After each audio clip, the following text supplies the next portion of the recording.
നഗരത്തിന്റെ ഹൃദയമിടിപ്പുകൾക്കൊപ്പം സഞ്ചരിക്കുന്ന പ്രദേശമാണ് കടപ്പാക്കട. തിരക്കേറിയ നഗരവീഥികൾക്കും ആധുനികതയുടെ വേഗങ്ങൾക്കുമിടയിൽ പ്രശാന്തമായൊരു ആത്മീയ തുരുത്തായി നിലകൊള്ളുകയാണ് പട്ടത്താനം ശ്രീകൃഷ്ണസ്വാമി ക്ഷേത്രം. ഒരു നൂറ്റാണ്ടിന്റെ ചരിത്രഭാരവും പേറി ആയിരക്കണക്കിന് ഭക്തർക്ക് സ്വാന്തനമേകുന്ന ഈ പുണ്യസങ്കേതം കേവലമൊരു ആരാധനാലയം മാത്രമല്ല, മറിച്ച് കൊല്ലത്തിന്റെ സാംസ്കാരിക ഭൂപടത്തിലെ തിളക്കമാർന്ന ഒരു അധ്യായം കൂടിയാണ്. കടപ്പാക്കടയുടെ നാഥനായി വാഴുന്ന പട്ടത്താനത്തപ്പന്റെ സന്നിധിയിലേക്കൊരു തീർത്ഥയാത്ര. ഏതൊരു മഹാക്ഷേത്രത്തിനും പിന്നിൽ ലളിതമായ ഒരു തുടക്കമുണ്ടാകും. പട്ടത്താനം ക്ഷേത്രത്തിന്റെ കാര്യത്തിലും ഇത് അന്വർത്ഥമാണ്. ഏതാണ്ട് 100 വർഷങ്ങൾക്ക് മുൻപ് ഇന്നത്തെ പ്രൗഢമായ ഈ ക്ഷേത്ര സമുച്ചയം നിലനിൽക്കുന്നിടത്ത് മനോഹരമായ ഒരു ആൽമരമുണ്ടായിരുന്നു. ആ ആൽമര ചുവട്ടിൽ സ്ഥാപിക്കപ്പെട്ട ചെറിയൊരു കൃഷ്ണ വിഗ്രഹമായിരുന്നു ഈ ആത്മീയ പ്രയാണത്തിന്റെ ആരംഭ ബിന്ദു. തുടക്കത്തിൽ ഇതൊരു ക്ഷേത്രമായിരുന്നില്ല, മറിച്ച് വഴിയാത്രക്കാർക്കും നാട്ടുകാർക്കും മനമാശ്വസിപ്പിക്കാനുള്ള ഇടമായിരുന്നു. ആലിൻ ചുവട്ടിലെ ആ കൊച്ചു വിഗ്രഹത്തിനു മുന്നിൽ സന്ധ്യാസമയത്തൊരു തിരിതെളിക്കുന്നത് മുടക്കാതെ നടന്നുപോന്നു. ആ ഭക്തിയുടെ തിരിനാളമാണ് പിൽക്കാലത്ത് വലിയൊരു ക്ഷേത്ര സമുച്ചയമായി വളർന്നത്. കളിമണ്ണിൽ തീർത്ത വിഗ്രഹത്തിൽ നിന്നും ശിലാവിഗ്രഹത്തിലേക്കും വെറും ആൽത്തറയിൽ നിന്നും ആചാരവിധികളോടെയുള്ള ശ്രീകോവിലേക്കുമുള്ള ഈ വളർച്ച വിശ്വാസത്തിന്റെ കരുത്താണ് കാണിക്കുന്നത്. ജലത്തിൽ നിന്നുയർന്നു വന്ന ഒരു പീഠത്തിൽ ഭഗവാനെ പ്രതിഷ്ഠിച്ചു എന്നത് ഈ ക്ഷേത്രത്തിന്റെ ഏറ്റവും വലിയ പ്രത്യേകതയായി ചരിത്രകാരന്മാരും ഭക്തരും ചൂണ്ടിക്കാട്ടുന്നു. പ്രകൃതിയും ദൈവവും തമ്മിലുള്ള അഭേദ്യമായ ബന്ധത്തെയാണ് ഇത് സൂചിപ്പിക്കുന്നത്. ഈ ക്ഷേത്രം ഇവിടെ സ്ഥാപിച്ചിട്ട് ഏതാണ്ട് 1 നൂറ്റാണ്ട് അടുത്ത് വരുന്നുണ്ട്. ക്ഷേത്രം സ്ഥാപിക്കുന്നതിന് മുമ്പ് ക്ഷേത്ര സ്ഥാപകൻ അദ്ദേഹത്തിൻ്റെ ഒരു പൂജാ റൂം, പുരാതനമായ ഒരു പൂജാ റൂം ഇവിടെ ഉണ്ടായിരുന്നു. ആ പൂജാ റൂമിൽ അദ്ദേഹം എല്ലാ ദിവസവും വൈകുന്നേരത്ത് വന്ന് ഒരു ഫോട്ടോ, ഭഗവാന്റെ ഒരു ഫോട്ടോ ഉണ്ട്, ആ ഫോട്ടോയിൽ കർപ്പൂരാരാധന നടത്തി പോകാറുള്ളത് എല്ലാ ദിവസവും മുടങ്ങാതെയുള്ള ഒരു പതിവായിരുന്നു. പിന്നീട് ക്ഷേത്രത്തിൻ്റെ ആലിൻ ചുവട്ടിൽ ഒരു വിഗ്രഹം, ഈ വഴിയോരത്ത് കച്ചവടത്തിന് വെച്ചിരിക്കുന്ന പോലുള്ളൊരു വിഗ്രഹം ഇവിടെ അദ്ദേഹത്തിൻ്റെ ചെറുമകളായ ലീല വിജയൻ അത് വാങ്ങിത്തരണമെന്ന് ശാഠ്യം പിടിച്ച് അങ്ങനെയാണ് ആ വിഗ്രഹം അദ്ദേഹം വാങ്ങി ആലിൻ ചുവട്ടിൽ വെച്ച് മുടങ്ങാതെ വിളക്ക് തെളിക്കുകയുണ്ടായിരുന്നു. ആ വിളക്ക് ഇപ്പോഴും അത് ഞങ്ങൾ മുടങ്ങാതെ തന്നെ എല്ലാ ദിവസവും ആ വിളക്ക് ഇപ്പോഴും തെളിക്കുന്നുണ്ട്. ആ വിഗ്രഹം വെച്ച് ആരാധിച്ച ശേഷമാണ് അദ്ദേഹത്തിന് ഒരു ക്ഷേത്രം പണിയണമെന്നുള്ള ആഗ്രഹം മനസ്സിലുദിച്ചത്. അങ്ങനെയാണ് വലിയ ദേവപ്രശ്നങ്ങളൊക്കെ വെച്ച് ഇങ്ങനൊരു ക്ഷേത്രം പണിയുന്നതിനെക്കുറിച്ച് ആലോചിക്കുകയും ഈ ക്ഷേത്രം അങ്ങനെ നിർമ്മിക്കുകയും ചെയ്തത്. ക്ഷേത്രത്തിൻ്റെ വളരെ പ്രധാനപ്പെട്ട ഒരു കാര്യം, കിണറിനേക്കാളും ആഴത്തിൽ ക്ഷേത്രത്തിൻ്റെ അടിസ്ഥാനം കുഴിച്ച ശേഷം അവിടെ നിന്നും വെള്ളം കണ്ട ശേഷം ആ വെള്ളത്തിൽ നിന്നുമാണ് ഭഗവാന്റെ പീഠം ഉയർന്നു വന്നിട്ടുള്ളത്. വളരെ ഐശ്വര്യമുള്ള ഒരു ക്ഷേത്രമായി ഇത് മാറി. കേരളത്തിലെ കൃഷ്ണക്ഷേത്രങ്ങളിൽ പലതരത്തിലുള്ള ഭാവങ്ങൾ നാം കാണാറുണ്ട്. ഗുരുവായൂരിലെ ഉണ്ണിക്കണ്ണൻ മുതൽ അമ്പലപ്പുഴയിലെ പാർത്ഥസാരഥി വരെ നീളുന്ന രൂപങ്ങൾ. എന്നാൽ പട്ടത്താനത്തെ പ്രതിഷ്ഠ തികച്ചും സവിശേഷമാണ്. വലതുകാൽ അല്പം ചവിട്ടി ഇടതുകാൽ പിന്നിലേക്ക് വെച്ച് മന്ദസ്മിതത്തോടെ ഓടക്കുഴൽ കൈകളിലേന്തി നിൽക്കുന്ന വേണുഗോപാല ഭാവമാണ് ഇവിടെയുള്ളത്. ഒരു ശില്പഭംഗിയേക്കാൾ ഉപരി ആ ശിലാവിഗ്രഹത്തിന് ഒരു ജീവസ്സുറ്റ ഭാവമുണ്ടെന്ന് ഭക്തർ വിശ്വസിക്കുന്നു. സംഗീതവും ശാന്തിയും വിശ്വപ്രകൃതിയിലേക്ക് പടർത്തുന്ന കൃഷ്ണരൂപം. ഈ രൂപത്തിന്റെ സൗന്ദര്യം വർണ്ണനാതീതമാണ്. ഭഗവാന്റെ ഈ നിലനിൽപ്പ് തന്നെ ഒരു നൃത്തഭാവത്തെ അനുസ്മരിപ്പിക്കുന്നു.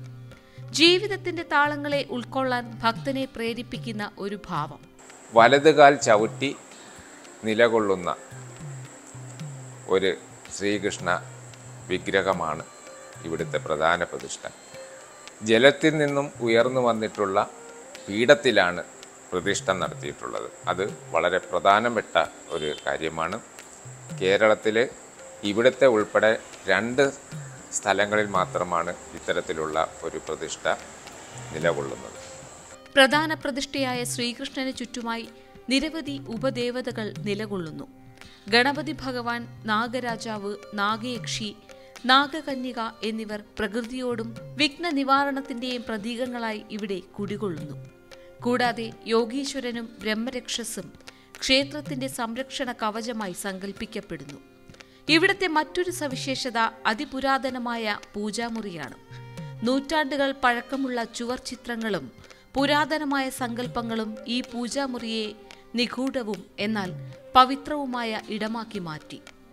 ആചാരപരമായ ശുദ്ധി നിലനിർത്തിക്കൊണ്ടുതന്നെ ഇന്നും ഈ പൂജാമുറി സംരക്ഷിക്കപ്പെടുന്നു എന്നത് ക്ഷേത്രത്തിന്റെ പൈതൃക ബോധത്തെയാണ് വിളിച്ചോതുന്നത്. കൊല്ലം നഗരത്തിന്റെ സാംസ്കാരിക ഭൂപടത്തിൽ പട്ടത്താനം ക്ഷേത്രത്തിലെ ഉത്സവങ്ങൾക്ക് സവിശേഷമായ സ്ഥാനമുണ്ട്. കേവലം ചടങ്ങുകൾ എന്നതിലുപരി കടപ്പാക്കടയുടെയും പരിസര പ്രദേശങ്ങളുടെയും ഐക്യവും ആവേശവും വിളിച്ചോതുന്ന ജനകീയ ആഘോഷങ്ങളായി ഇവ മാറുന്നു.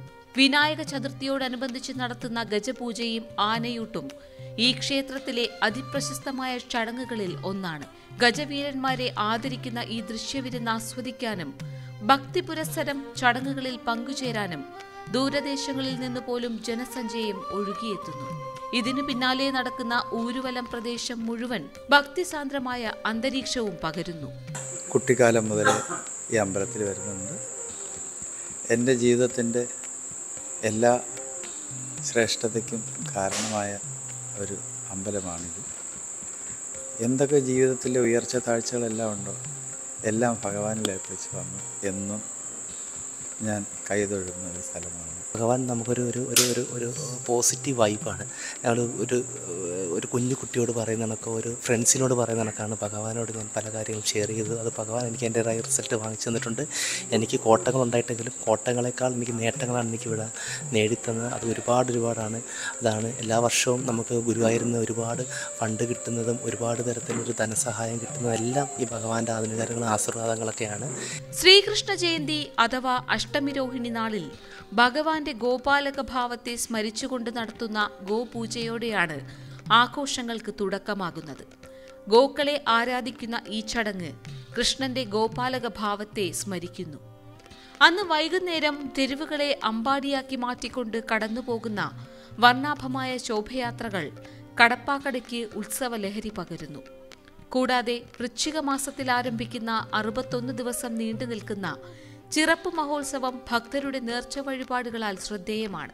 ദീപക്കാഴ്ചകളും ഭജനകളും നിറയുന്ന ഈ 2 മാസം പ്രദേശത്തെ ആത്മീയമായി ഉണർത്തുന്നു. വർഷം തോറും മേടം 9, 10, 11 തീയതികളിൽ നടക്കുന്ന വാർഷിക ഉത്സവമാണ് ഇതിനെല്ലാം മകുടം ചാർത്തുന്നത്. മേടമാസത്തിലെ കഠിനമായ ചൂടിനെ ശമിപ്പിക്കുന്ന ഭക്തിയുടെ കുളിർമഴയായി മാറുന്ന ഈ ദിനങ്ങൾ കൊല്ലത്തിന്റെ ആഘോഷ ചരിത്രത്തിലെ സുവർണ അധ്യായമാണ്. കഴിഞ്ഞ 3 പതിറ്റാണ്ടുകളായി ഈ ക്ഷേത്രത്തിലെ ഉത്സവകാലത്തെ പ്രധാന ആകർഷണം സമൂഹ വിഷ്ണു സഹസ്രനാമാർച്ചനയാണ്. ഭഗവാന്റെ 1000 നാമങ്ങൾ ഭക്തജനങ്ങൾ ഒരേ സ്വരത്തിൽ ഉരുവിടുമ്പോൾ ഭക്തർക്കുണ്ടാകുന്ന പോസിറ്റീവ് എനർജി വിവരണാതീതമാണ്. അതുകൂടാതെ എല്ലാ വർഷവും ഉത്സവത്തോടനുബന്ധിച്ച് വിശിഷ്ട വ്യക്തികളൊക്കെ ഇവിടെ വരാറുണ്ട്. അവരൊക്കെ വന്ന് സമൂഹ വിഷ്ണു സഹസ്രനാമ അർച്ചനയ്ക്കാണ് വിളക്ക് തെളിക്കുന്നത്. അത് 28 വർഷമായിട്ട് ട്രസ്റ്റ് രൂപീകരിച്ച അന്നു മുതൽ മുടങ്ങാതെ നടന്നു വരികയാണ്. പിന്നെ അതുകൂടാതെ എല്ലാ വർഷവും അഷ്ടമി രോഹിണിക്ക് പാൽപ്പായസ പൊങ്കാലയുണ്ട്. വിനായക ചതുർത്ഥിക്ക് ഉണ്ണിയപ്പ പൊങ്കാലയുണ്ട്. ചലച്ചിത്ര സാംസ്കാരിക രംഗത്തെ പ്രമുഖരാണ് ഈ ചടങ്ങിൽ വിളക്ക് തെളിക്കുന്നത്. ഇന്ദ്രൻസ്, മനോജ് കെ ജയൻ, രമേശ് പിഷാരടി, ദേവൻ, അശോകൻ, കൊല്ലം തുളസി, ഉണ്ണി മുകുന്ദൻ, കൊച്ചുപ്രേമൻ, ബിജു സോപാനം, ശ്രീലത നമ്പൂതിരി, ശരത് തുടങ്ങിയ പ്രമുഖ താരങ്ങളുടെ സാന്നിധ്യം ഈ ചടങ്ങിന് വലിയ പ്രാധാന്യം നൽകുന്നു. ഈ അർച്ചനയ്ക്ക് മാറ്റുകൂട്ടാൻ കേരളത്തിലെ പ്രമുഖരായ കലാകാരന്മാരും സാംസ്കാരിക നായകരും ഇവിടെ എത്തിയിട്ടുണ്ട്. കൈതപ്രം ദാമോദരൻ നമ്പൂതിരിയുടെ സംഗീതവും സുരേഷ് ഗോപിയുടെ സാന്നിധ്യവും ശ്രീവിദ്യ, കൽപ്പന, സുകുമാരി, കവിയൂർ പൊന്നമ്മ തുടങ്ങിയ പ്രിയ നടിമാരുടെ ഭക്തിയും ഈ ക്ഷേത്രത്തിന്റെ ചരിത്രത്തിൽ രേഖപ്പെടുത്തിയിട്ടുണ്ട്. വി ദക്ഷിണാമൂർത്തിയെ പോലെയുള്ള സംഗീത കുലപതികളും മണിയൻപിള്ള രാജു, കലാഭവൻ മണി തുടങ്ങിയ ജനപ്രിയ കലാകാരന്മാരും ഇവിടെ നെയ്വിളക്ക് തെളിച്ച് പ്രാർത്ഥിച്ചിട്ടുണ്ട്. കൂടാതെ ക്ഷേത്രത്തിന്റെ പ്രവർത്തന മികവിനും പ്രാധാന്യത്തിനുമുള്ള അംഗീകാരമെന്നോണം 8 വർഷം ഗുരുവായൂർ ദേവസ്വത്തിൽ നിന്നും സാമ്പത്തിക സഹായം ലഭിച്ചു എന്നതും അഭിമാനകരമാണ്. കലയും ദൈവീകതയും എങ്ങനെ പരസ്പര പൂരകങ്ങളാകുന്നു എന്നതിന്റെ ഉത്തമ ഉദാഹരണമാണ് ഈ സാംസ്കാരിക സമ്മേളനങ്ങൾ. ക്ഷേത്ര ട്രസ്റ്റ് പുറത്തിറക്കിയ വൃന്ദാവന ഗീതങ്ങൾ എന്ന ഭക്തിഗാന ആൽബം പ്രകാശനം ചെയ്തത് തിരുവിതാംകൂർ രാജാവായിരുന്ന ഉത്രാടം തിരുനാൾ മാർത്താണ്ഡവർമ്മയായിരുന്നു എന്നത് ക്ഷേത്രത്തിന്റെ പ്രശസ്തിയെയും ആദരണീയതയെയും ശരിവയ്ക്കുന്നു. പട്ടത്താനം ക്ഷേത്രത്തെ ഭക്തർക്കിടയിൽ ഇത്രമേൽ പ്രിയങ്കരമാക്കുന്ന മറ്റൊരു പ്രധാന ചടങ്ങാണ് ഉദ്ദിഷ്ടകാര്യസിദ്ധി ദീപപൂജ. ജീവിതത്തിലെ തടസ്സങ്ങൾ മാറാനും മനസ്സിലെ ആഗ്രഹങ്ങൾ സഫലമാകാനും 16 വ്യാഴാഴ്ചകൾ മുടങ്ങാതെ ഈ പൂജയിൽ പങ്കെടുക്കുന്നത് ഉത്തമമാണെന്ന് ഭക്തർ വിശ്വസിക്കുന്നു. 16 വ്യാഴാഴ്ചകൾ കാര്യസിദ്ധി ദീപം തെളിച്ച് ക്ഷേത്രത്തിന് 4 പ്രാവശ്യം പ്രദക്ഷിണം ചെയ്യുന്ന രീതിയാണ് ഇവിടെയുള്ളത്. ഈ ചടങ്ങിനായി വ്യാഴാഴ്ചകളിൽ അനുഭവപ്പെടുന്ന അഭൂതപൂർവമായ ഭക്തജനത്തിരക്ക് ഈ വിശ്വാസത്തിന്റെ സത്യസാക്ഷ്യമാണ്. ഇവിടെ എല്ലാ വ്യാഴാഴ്ചകളിലും ഉദ്ദിഷ്ട കാര്യസിദ്ധി പൂജ നടന്നു വരുന്നു. വളരെയധികം ഭക്തജനങ്ങൾ അതിൽ പങ്കെടുത്ത് ആ പൂജയിൽ പങ്കെടുത്ത് ഉദ്ദിഷ്ട കാര്യം സാധിച്ചു വരുന്നു. അങ്ങനെയുള്ളവർക്കെല്ലാം വളരെ വിശ്വാസവും ഭക്തിയും ഇവിടെ വന്ന് തൊഴുന്നവർക്ക് അവർക്ക് അനുഭവപ്പെടുന്നതിൻ്റെ അടിസ്ഥാനത്തിലാണ് അങ്ങനെ ഈ പൂജ നടന്നു പോകുന്നത്. സാധാരണക്കാരായ മനുഷ്യർ തങ്ങളുടെ സങ്കടങ്ങളും പ്രത്യാശകളും ഭഗവാന്റെ പാതാരവിന്ദങ്ങളിൽ സമർപ്പിക്കുന്ന വൈകാരികമായ നിമിഷങ്ങളാണിവ. ഭക്തജനങ്ങളുടെ കൂട്ടായ്മയിൽ രൂപീകരിച്ച ഒരു പ്രൈവറ്റ് ട്രസ്റ്റാണ് പട്ടത്താനം ക്ഷേത്രത്തിന്റെ ദൈനംദിന കാര്യങ്ങൾ നോക്കി നടത്തുന്നത്. ഈ ക്ഷേത്രത്തിനുള്ള ഒരു പ്രത്യേകത എന്ന് പറഞ്ഞാൽ മറ്റ് ക്ഷേത്രങ്ങളെ അപേക്ഷിച്ച് 5 പൈസ പിരിവില്ല. മറ്റുള്ള ജനങ്ങളിൽ നിന്ന് പിരിവെടുത്ത് നടത്തുന്ന ഒരു ക്ഷേത്ര ഇതല്ല ഇവിടെ ഉള്ളത്. അത് നമ്മളെ മനസ്സിനെ കൂടുതൽ സ്വാധീനിക്കുന്നു. കാരണം ഭക്തിയാണ് മെയിനായിട്ടുള്ള കാര്യങ്ങൾ. ഭക്തി കൊണ്ട് നമ്മൾ ഉദ്ദേശിക്കുന്നത് നമ്മൾ സ്വയം ഓരോ ആൾക്കാരും ശുദ്ധീകരിക്കുക, മനസ്സിനെയും ശരീരത്തെയും ശുദ്ധീകരിച്ച് കൊണ്ടുപോകുന്നതിനുള്ളൊരു ഇതാണ്. നമുക്ക് മനസ്സിലുണ്ടാകുന്ന പ്രയാസങ്ങളും ബുദ്ധിമുട്ടുകളും നമ്മൾ ഭഗവാനിൽ അർപ്പിക്കുന്നു. ഇവിടുത്തെ ഒരു പ്രത്യേക ചൈതന്യമുള്ള ഒരു ഇതാണെന്ന് എനിക്ക് തോന്നി. എൻ്റെ അനുഭവം വെച്ച് 10-27 വർഷത്തെ ഇത് വെച്ച് നമ്മൾ ഈ അമ്പലത്തിൻ്റെ പരിസരം എന്ന് പറഞ്ഞാൽ ഒരു പ്രത്യേക അനുഭൂതി നമുക്ക് കിട്ടുന്നുണ്ട്. കുറച്ച് നേരം ഇവിടെ വന്നിരിക്കുക എന്ന് പറഞ്ഞിരുന്നാൽ സായം സന്ധ്യകളിലൊക്കെ വന്നിങ്ങനെ കുറച്ച് സമയം ഇരിക്കുക എന്ന് പറഞ്ഞിരുന്നാൽ അത് മനസ്സിന് നമുക്ക് വളരെ സന്തോഷമുണ്ടാക്കുന്ന ഒരു കാര്യമാണ്. ക്ഷേത്രത്തിലെ ആചാരപരമായ കർമ്മങ്ങൾക്ക് നേതൃത്വം നൽകുന്നത് പ്രശസ്തമായ മുഖത്തല നീലിമന വൈകുണ്ഠ വിഷ്ണുദത്ത് നമ്പൂതിരിയാണ്. ക്ഷേത്രത്തിലെ നിത്യനിദാന ചടങ്ങുകൾ മേൽശാന്തി കുട്ടൻ പോറ്റിയുടെ കാർമ്മികത്വത്തിൽ ഭക്തി നിർഭരമായി നടന്നുവരുന്നു. Trust president CN Vijayan, general secretary Ambadi Jagannath, രക്ഷാധികാരി സുഭാഷ് ഗോപി എന്നിവരുടെ കാര്യക്ഷമമായ പ്രവർത്തനങ്ങളും ക്ഷേത്രത്തിന്റെ ഭൗതികമായ വളർച്ചയ്ക്ക് കാരണമായി. 13 വർഷങ്ങൾക്ക് മുൻപ് രൂപീകരിച്ച ഈ സ്വകാര്യ ട്രസ്റ്റ് ഭക്തജനങ്ങളുടെ പൂർണ്ണ സഹകരണത്തോടെയാണ് പ്രവർത്തിക്കുന്നത്. ഗണപതി ഭഗവാന്റെ പുതിയ ശ്രീകോവിൽ നിർമ്മാണം, ഭക്തർക്കായി നിർമ്മിച്ച നടപ്പാത, കാണിക്കവഞ്ചി സമർപ്പണം എന്നിവയെല്ലാം ഈ കൂട്ടായ പ്രവർത്തനത്തിന്റെ ഫലമാണ്. ഒരു ആരാധനാലയം എങ്ങനെ ഒരു നാടിന്റെ ഐക്യവേദിയാകാം എന്നതിന് പട്ടത്താനം ക്ഷേത്രം വഴി തുറക്കുന്നു. നഗരവൽക്കരണത്തിന്റെ വേഗതയിൽ പലപ്പോഴും നമുക്ക് നഷ്ടപ്പെടുന്നത് ഇത്തരം പ്രശാന്തമായ ഇടങ്ങളാണ്. എന്നാൽ പട്ടത്താനം ശ്രീകൃഷ്ണസ്വാമി ക്ഷേത്രം ഒരു ഓർമ്മപ്പെടുത്തലാണ്. മാറുന്ന ലോകത്തും മാറാത്ത വിശ്വാസങ്ങളുണ്ടെന്ന ഓർമ്മപ്പെടുത്തൽ. ആലിൻചുവട്ടിലെ ആ പഴയ ദീപം ഇന്നും ഒരു വലിയ ഗോപുരമായി വളർന്നിരിക്കുന്നു. എല്ലാ ദിവസവും വരുന്ന ആളുകളാണ് ഞങ്ങൾ. എന്താ വിഷമം ഉണ്ടെങ്കിലും ദുഃഖങ്ങളുണ്ടെങ്കിലും ഇവിടെ വന്ന് കണ്ടു കഴിഞ്ഞാൽ നമുക്കൊരു സമാധാനം കിട്ടും. ദിവസവും വരുന്നുണ്ട്. വർഷങ്ങളായിട്ട് ഇത് തുടരുക. ഈ ക്ഷേത്രം നൽകുന്ന സന്ദേശം ലളിതമാണ്. ഭക്തി എന്നത് കേവലം ആചാരങ്ങളിലല്ല, മറിച്ച് മനുഷ്യനും പ്രകൃതിയും ദൈവവും തമ്മിലുള്ള ആത്മബന്ധത്തിലാണ്. കടപ്പാക്കടയുടെ വിരിമാറിൽ വേണുഗാനമുതിർക്കുന്ന ആ നീലമയിൽപ്പീലിധാരി ഇനിയും തലമുറകൾക്ക് വഴികാട്ടിയായി തുടരും.